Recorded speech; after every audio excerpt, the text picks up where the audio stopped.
everyone. This is just your local news network. I'm Jennifer. And I'm John.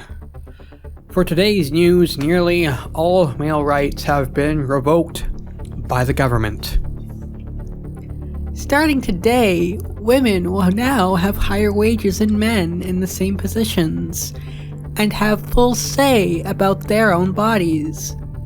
Catcalling or otherwise trying to interact with a woman in a sexual manner is also punishable by death sentence unless it's consensual, but in most cases it isn't.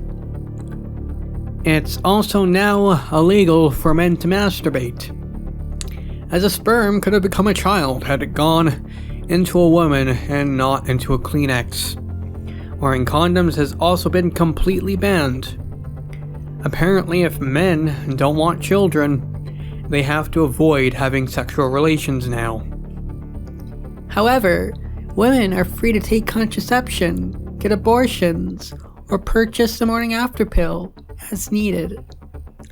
Now, usually, a logical solution would be for a man to get a vasectomy to avoid getting sexual partners pregnant. But now, men need to be married to a woman and conceived at least one child in case they regret the decision later.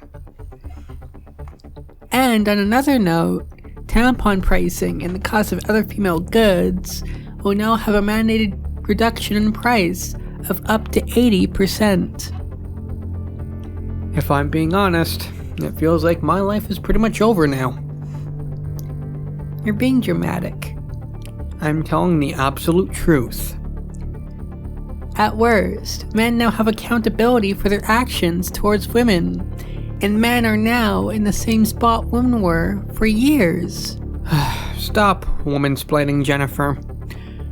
The only saving grace is that women will no longer get automatic preference in custody battles.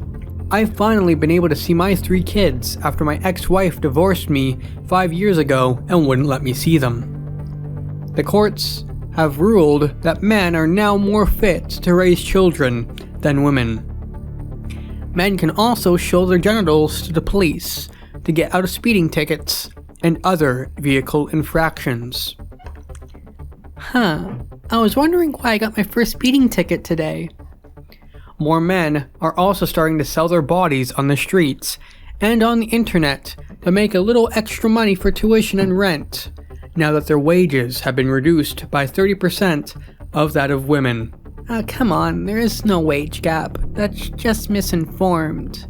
And for our last bit of information, men will no longer be allowed to vote for political leaders.